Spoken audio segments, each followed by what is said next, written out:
प्यारे बच्चे, सुप्रभात।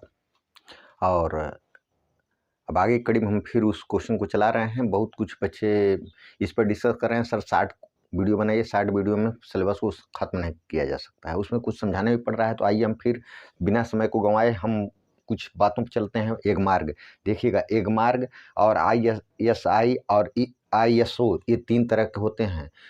ये जो एक मार्ग होता है, यह जो होता है खाद्य सामग्री, मतलब जितने खाने वाले हम सामान खरीदते हैं उस पर जो है उसकी शुद्धता की गारंटी देता है, ये कि यह शुद्ध है, उसको एक मार्ग बोलते हैं। ISI जो होता है वो भोग की जाने वाली जितनी भी वस्तुएं होती हैं उस पे उसके स्तर को जो है यह क्या करता है, शुद्धता की गारंटी देता है। उसके बाद जो है ISO जो है, जो कंपनियां होती हैं, ट्रांसफार्मर होते हैं, इन पे जो है अपना हॉलमार्क का एक बनाता है जिसकी शुद्धता की गारंटी देता है कि ये शुद्ध हैं। तो एक मार्ग खाद्य सामग्री के लिए, और शेष जितनी भी सामग्री हम खरीदते हैं खाने के अलावा, जैसे कुकर खरीदे या कोई चीज़, तो उस पर ISI का मार्क आप देखेंगे, वह उसकी शुद्धता की गारंटी देता है। और ISO जो है उन कंपनियों को बारे में देता है, जैसे ट्रांसफ़र की कंपनियां हैं, मोटर गाड़ी एरोप्लेन की कंपनियां हैं। आइए हम आगे बढ़ते हैं। RTI क्या है? सूचना मांगा जाता है गवर्नमेंट से, ये कि गवर्नमेंट के द्वारा वो सूचना मांगा जाता है जिसमें यह पता चल जाता है कि फला या किसी भी जगह का हम ब्यौरा उसके अनुसार मांग सकते हैं, कि आपने क्या काम किया है, कितने पैसे कहाँ लगाए हैं, यह राजकोष की संबंधित है। अगला जो है पर्यावरण प्रदूषण, इम्पॉर्टेंट ही है। फिर अगला जो है क्वेश्चन जो है बाल्कन प्रदेश के तनाव, बाल्कन प्रदेश में तनाव का एक कारण जान लीजिएगा। जो कि बाल्कन का मतलब क्या होता है, छोटे छोटे प्रदेशों में तनाव क्यों होता है वह तो आप जानते हैं। जो कि एक दूसरे के प्रति द्वेष भावना होती है, जलन भावना होती है, शिक्षा का अभाव भी हो सकता है। ये अगला क्वेश्चन हम चलते हैं। अब सत्ता की साझेदारी का क्या अर्थ है? सत्ता की साझेदारी का क्या अर्थ है? सत्ता की साझेदारी का अर्थ का मतलब ये होता है जो कि जो शक्तियाँ होती हैं उस शक्तियों को हम क्या करते हैं, विभाजित कर देते हैं, कई 2 से 3 टुकड़ों में विभाजित कर देते हैं। तो इस सबकी उसमें जिम्मेदारी होती है। जैसे हमारी जो व्यवस्था है उसमें जो है कार्यपालिका, न्यायपालिका और व्यवस्थापिका, ये 3 भागों में बांट दिया गया है। अगला जो है सरकार के उच्च और निम्न स्तर के बीच सत्ता के बंटवारे को हम क्या कहते हैं? तो ऊर्ध्वाधर वितरण कहते हैं। ऊर्ध्वाधर, जब उच्च से नीचे आए, ऊपर से नीचे आता है तो इसको ऊर्ध्वाधर कहते हैं। अगला क्वेश्चन जो है क्षैतिज वितरण। क्षैतिज वितरण में हमने बताया है जो कि क्या तात्पर्य है, तो इसमें 3 बंट जाते हैं, कार्यपालिका, न्यायपालिका और व्यवस्थापिका। अगला जो है बेल्जियम। बेल्जियम की जनसंख्या कितनी है? बेल्जियम को देख लीजिएगा, बेल्जियम देश के बारे में देख लीजिएगा, इसकी संख्या 1 करोड़ है। अगला जो क्वेश्चन है इंपॉर्टेंट क्वेश्चन है, भारत में पंचायती राज की संस्थाओं में महिलाओं का कितना प्रतिशत आरक्षण है? महिलाएं कितना परसेंट पंचायती चुनाव में चुनाव लड़ सकते हैं? 33%, याद रखिएगा। श्रीलंका में निम्नलिखित में कौन सा धर्म है? तो इसमें आप बौद्ध धर्म है। बौद्ध धर्म गौतम बुद्ध के द्वारा जो चलाया गया था। अगला क्वेश्चन जो है एशिया के उन 2 देशों के नाम बताइए जिसमें 2 भाषाई और जातीय समूहों में संघर्ष था, श्रीलंका और लेबनान। अगला जो है बेल्जियम में कौन कौन सी भाषाएं बोली जाती हैं? तो डच बोली जाती है, फ्रेंच और जर्मन, याद रखिएगा। अगला क्वेश्चन जो है सत्ता की साझेदारी का क्या अर्थ है? अभी इस पे हमने डिस्कस किया है कि सत्ता की साझेदारी का मतलब ये कि इसमें सत्ता किसी एक पास ना हो करके उसको 2 से 3 या 4 भागों में विभाजित कर दिया जाए और सबकी उसमें हिस्सेदारी हो, इसको कहते हैं। सरकार के विभिन्न अंगों के बीच शक्ति का विभाजन करने की या विभिन्न स्तरों पर सरकार में शक्तियों का विभाजन करना ही क्या कहलाता है? सरकार की शक्तियों का विभाजन करना ही क्या कहलाता है? सत्ता की साझेदारी कहलाती है। अगला क्वेश्चन जो है बहुसंख्यकवाद। बहुसंख्यकवाद का मतलब क्या होता है? बहुसंख्यक में क्या होती है? इसमें जो होता है इच्छाओं का अवहेलना करते हैं। कौन? बहुसंख्यक। जो ज़्यादा मात्रा में होते हैं वह दूसरे की इच्छाओं का क्या करते हैं? अवहेलना करते हैं। अगला जो है सामुदायिक सरकार। सामुदायिक में क्या होता है? सामुदायिक, इसको देखिए, अगर ज़्यादा डिस्कस करेंगे तो समय कम ज़्यादा लगेगा इसमें। फिर अगला क्वेश्चन है एथिलिक या जातीय। एथिलिक को क्या कहते हैं, जाति व्यवस्था भी कहते हैं, याद रखिएगा। एथिलिक को जाति भी कहते हैं। जाति से क्या तात्पर्य है, जहाँ जातिगत वर्ग विशेषता की बात की जाए वहाँ जाति वर्ग होता है।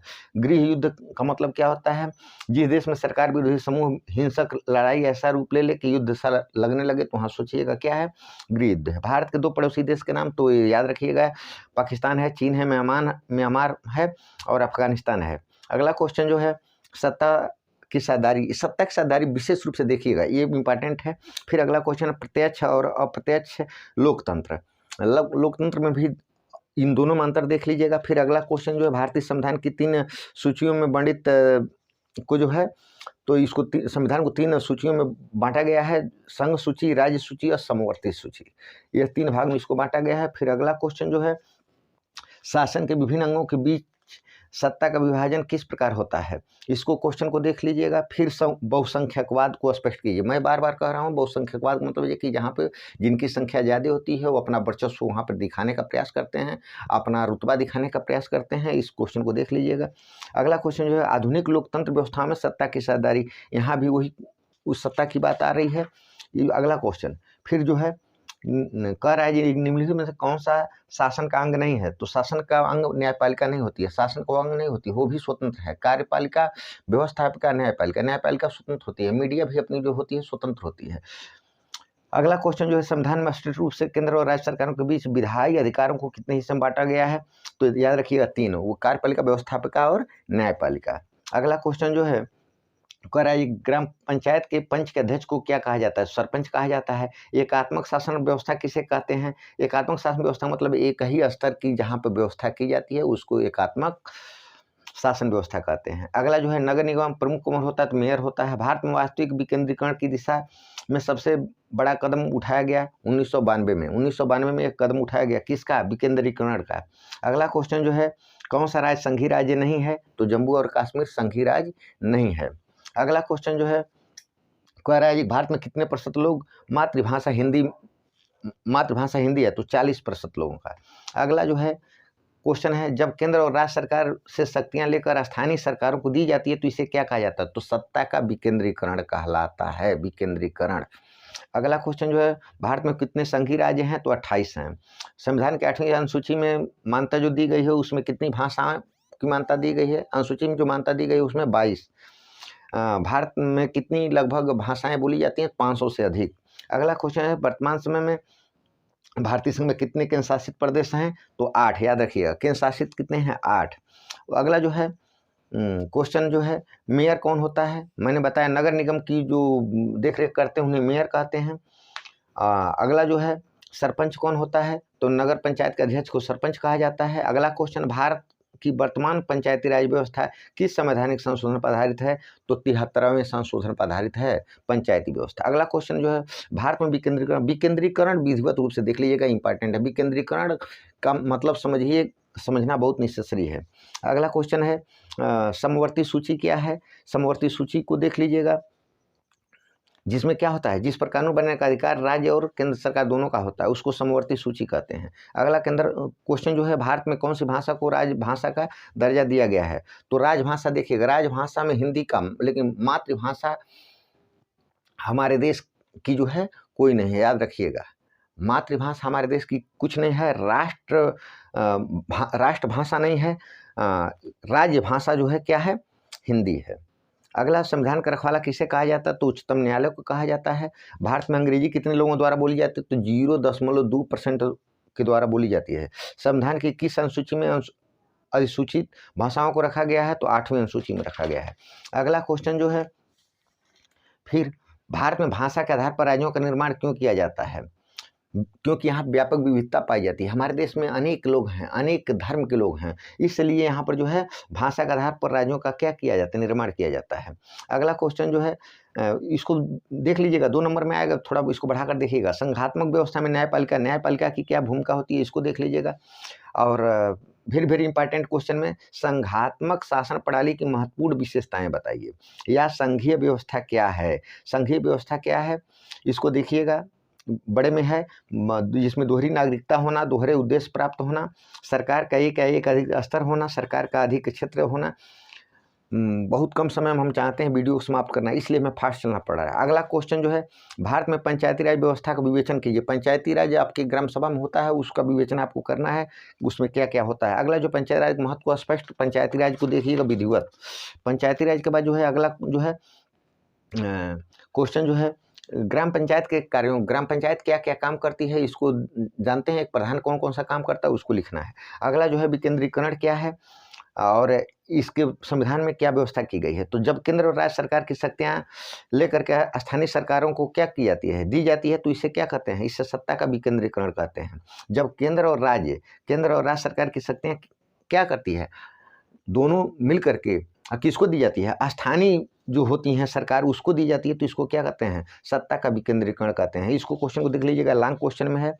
इसमें इससे क्या होता है, चुनाव कराना संवैधानिक बाध्यता बन गया, महिलाओं के लिए आरक्षित सीट होना, राज्य चुनाव आयोग का गठन किया गया, ग्राम पंचायत का निर्माण हुआ, पंचायत समिति का गठन हुआ। इस प्रकार से इसका जो है। अगला क्वेश्चन जो है, अश्वेत शक्ति आंदोलन कब शुरू हुआ। अश्वेत जो है 1966 से लेकर 1976 ईस्वी तक हुआ। अमेरिका में नागरिक अधिकार आंदोलन किसके नेतृत्व में हुआ, तो मार्टिन लूथर और जूनियर के द्वारा जो है यह आंदोलन चलाए गए थे। कौन आंदोलन, नागरिक अधिकार आंदोलन। नागरिक का अधिकार आंदोलन, नागरिक का क्या अधिकार है, मेरा अधिकार स्वतंत्रता का है, तो उस अधिकार किसी के द्वारा चलाया गया था, मार्टिन लूथर और किंग जूनियर के द्वारा। अगला क्वेश्चन जो है, आयरलैंड में कौन कौन से समूह के लोग रहते हैं, तो यह जो है कैथोलिन और प्रोटेस्टेंट लोग रहते हैं, प्रोटेस्टेंट। अगला जो है, सामाजिक विभाजन अधिकांश किस पर आधारित होता है, तो जन्म पर आधारित होता है। जन्म में हम देखते हैं कि जिस परिवार में हम जन्म लेते हैं उसी बिरादरी के हम हो जाते हैं, इसलिए जो है ये व्यवस्था जन्म पर आधारित होती है। 1954 से 1968 में अमेरिका में निम्नलिखित में से कौन सा आंदोलन चला, तो नागरिक अधिकार आंदोलन चला था।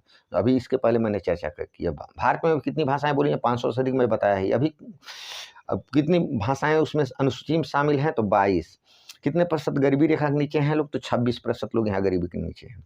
अगला क्वेश्चन, अमेरिकी समाज के दो सामाजिक विभाजन कौन से हैं, तो अश्वेत अमेरिकी, अश्वेत अमेरिकी। अश्वेत अमेरिकी को अछूत समझा जाता, उन्हें निम्न वर्ग का उदास वर्ग समझा जाता था, तो याद रखिएगा। अश्वेत जो है अपने आप को बड़ा समझते थे, और अश्वेत को जो निम्न समझते थे, दास समझते थे। वे लोग जो उनको ये मानते थे हमारे बसाए हुए हैं, यह दास का काम करेंगे। दास माने जानते हैं, दासता करना, दूसरे का अधीन रहना। अगला क्वेश्चन जो है, भारत में सामाजिक विभाजन का क्या आधार है, तो यहाँ जो है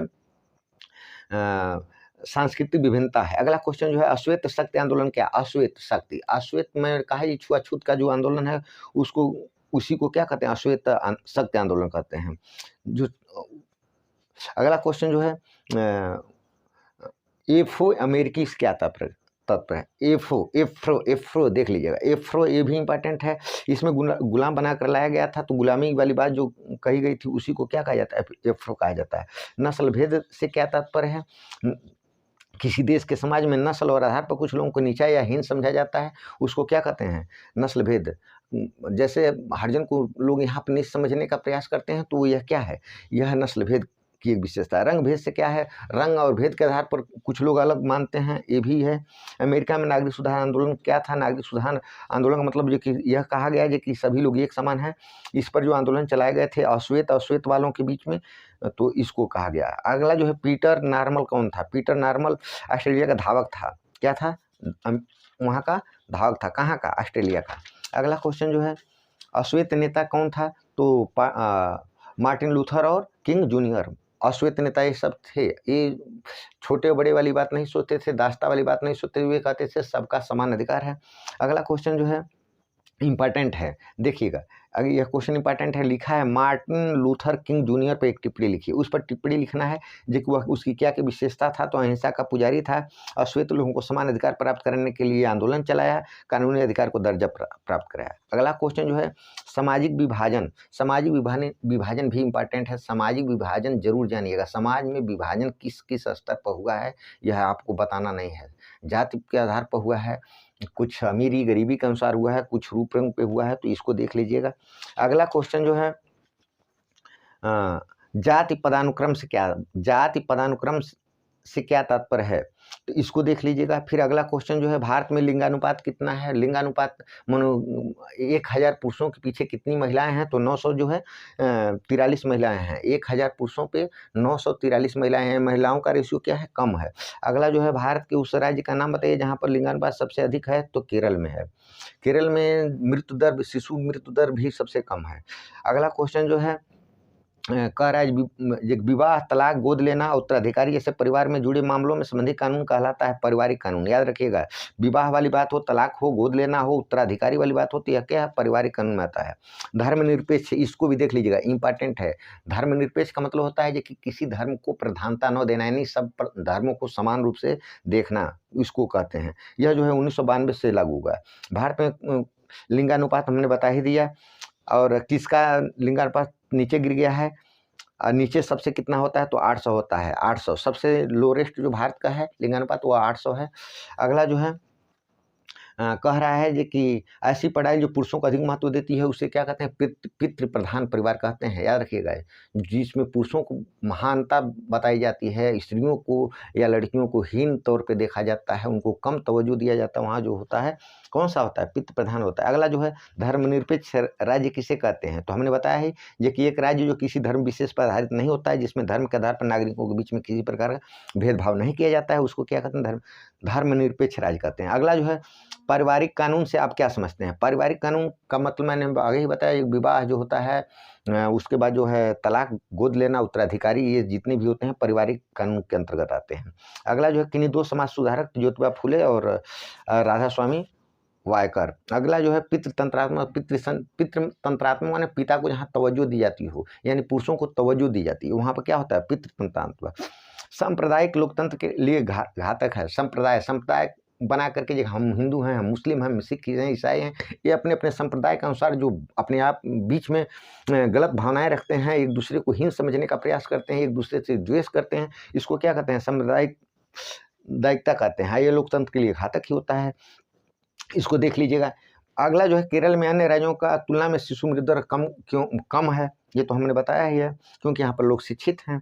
अगला क्वेश्चन जो है, लोकतंत्र का अर्थ क्या होता है? इंपॉर्टेंट है, याद रखिए। लोकतंत्र का मतलब होता है कि जहाँ पे सत्ता का जो अधिकार हो, जनता द्वारा चुना गया शासन होता है। जनता के द्वारा, यानी जनता उसमें क्या होती है? मुख्य होती है। लोकतंत्र का मतलब जिसमें जनता द्वारा चुनित जो होता है, इसमें लोकतंत्र कहलाता है।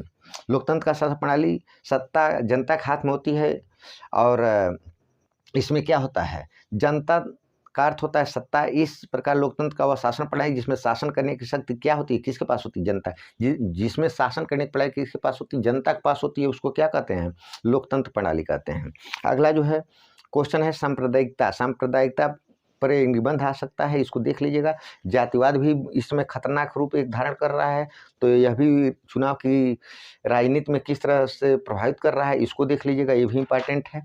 अगला क्वेश्चन जो है, अनुसूचित जाति, अनुसूचित जनजाति की सुरक्षा के लिए क्या किया गया है? तो छुआछूत को समाप्ति करने के लिए अभियान चलाया गया, अस्पृश्यता आंदोलन भी चलाया गया महात्मा गांधी के द्वारा। अगला जो है, सर्वसाधारण के लिए दी गई जन सुविधाओं को प्राप्ति, सरकारी नौकरी में उन्हें महत्व दिया गया, संसद में उनके चुनाव लड़ने के लिए दिया गया। इस प्रकार से इसको देख लीजिएगा। अगला क्वेश्चन है, भारत में महिलाओं के सशक्तिकरण के लिए संवैधानिक प्रावधानों का बना। महिलाओं को सशक्तिकरण, महिलाओं को आगे बढ़ाना, उत्थान करने के लिए जो भी व्यवस्थाएं की गई हैं, इसको देख लीजिएगा। इनको क्या क्या स्वतंत्रताएं दी गई हैं? विवाह करने की स्वतंत्रता है, उनका गर्भधारण की स्वतंत्रता है, गर्भ चाहे धारण कर सकते हैं, नहीं कर सकते हैं। अगला जो है, विवाह विच्छेद भी करने की स्वतंत्रता है, दहेज के विरुद्ध मुकदमा करने की भी व्यवस्था इनकी है। तो याद रखिएगा। अगला क्वेश्चन जो है, भारत के नीति निर्देश, इंपॉर्टेंट, भारत के नीति निर्देशक तत्व का मौलिक कर्तव्य, इसको देख लीजिएगा, इंपॉर्टेंट है। अगला क्वेश्चन जो है, उन कारकों का वर्णन कीजिए जो लैंगिक असमानता को बढ़ावा देते हैं, तो इसको थोड़ा सा देख लीजिएगा। अगला क्वेश्चन कह रहा है कि बोलिविया का जनसंग्रह किस नाम से जाना जाता है? बोलिविया का, तो बोलिविया का जो होता है जल युद्ध से जाना जाता है, जल युद्ध से। अगला जो है, सोशलिस्ट पार्टी कब सत्ता में आई? 2006 में आई। कितने? 2006 में आई। अगला क्वेश्चन जो है, बोलिविया का जनसंग्रह किसके विरुद्ध था? तो नगर निगम के विरुद्ध था। किसके? नगर। उसके बाद वामसेफ क्या है? वामसेफ क्या है? सरकारी कर्मचारियों का एक संगठन है। वामसेफ क्या है? सरकारी कर्मचारियों का एक संगठन है। अगला क्वेश्चन जो है नर्मदा बचाओ आंदोलन के तहत में जो है लंबी अवधि तक ये आंदोलन चला था। अगला क्वेश्चन जो है जन समान हित समूह में से क्या समझते हैं? जन समान हित समूह, जन समान हित समूह माने जिसमें सभी लोगों के लिए सबके हित की बात सोची जाए, सबके हित की समानता से देखा जाए, उसको क्या कहते हैं?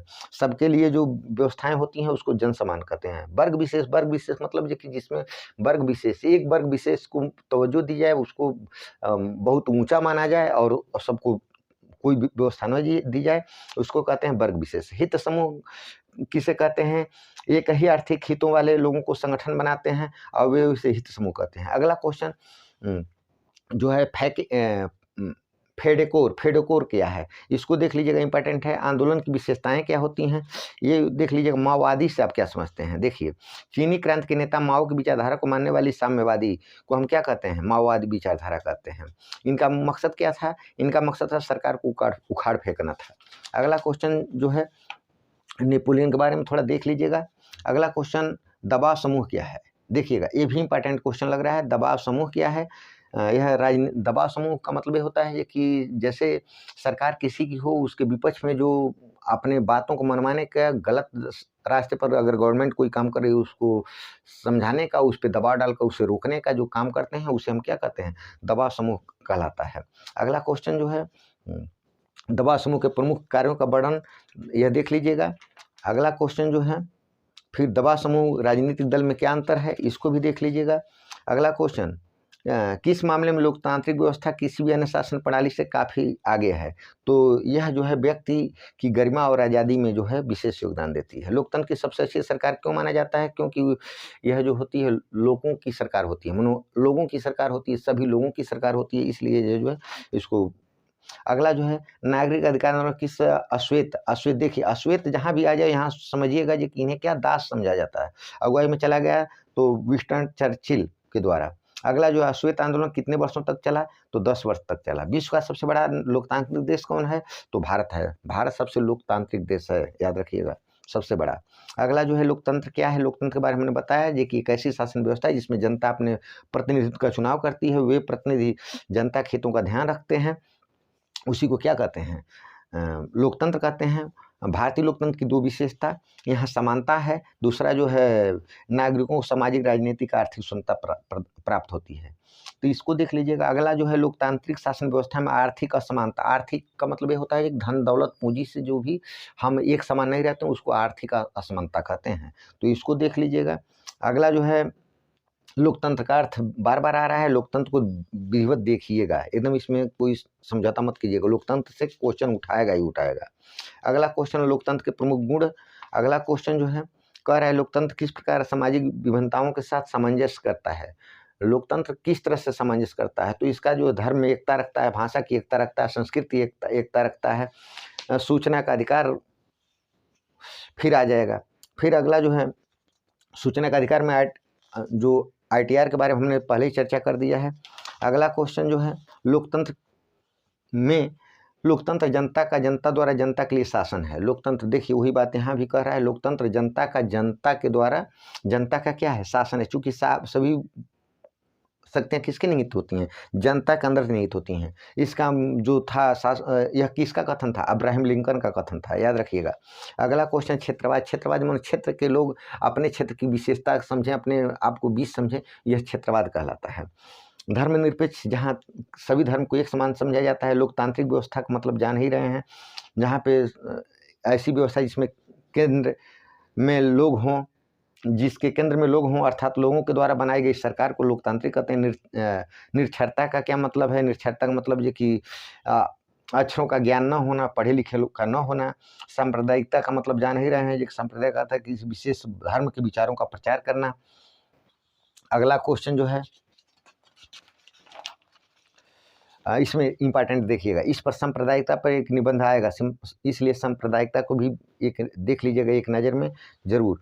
भारत में गरीबी के प्रमुख कारण क्या क्या हो सकता है? शिक्षा हो सकता है, जनसंख्या की वृद्धि हो सकती है, बड़े बड़े उद्योग के विकास में कमी हो सकती है, बेरोजगारी है, आर्थिक सामाजिक असमानता है, इसको भी देख लीजिएगा, ये भी इम्पॉर्टेंट है। भारत में गरीबी के प्रमुख कारण।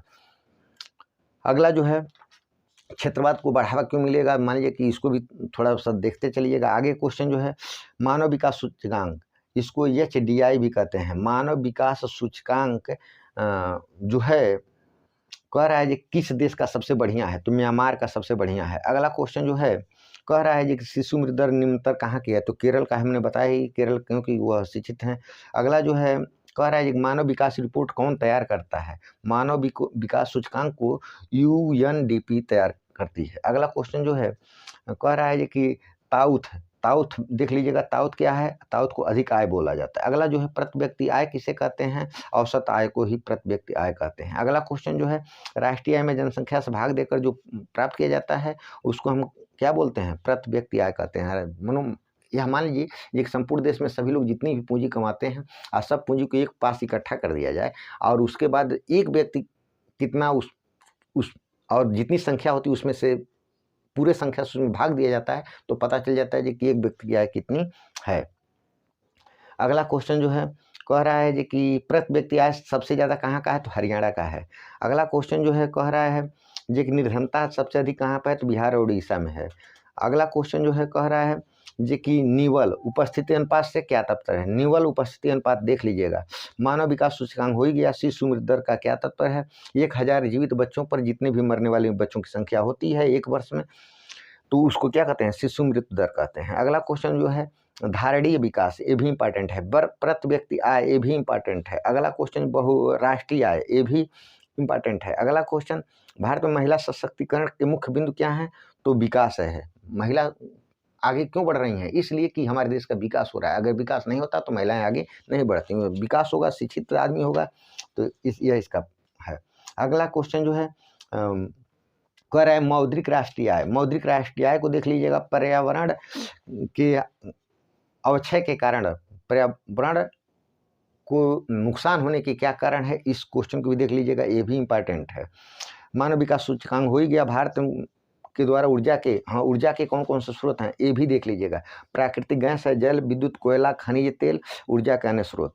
और धारणीयता मैंने बताया ही, बार बार मैं कह रहा हूँ, धारणीयता को विशेष ध्यान से देखिएगा, धारणीयता भी आ सकती है। अगला जो है निजी क्षेत्र। निजी क्षेत्र में किसी एक क्षेत्र के बारे में जो है बात करना।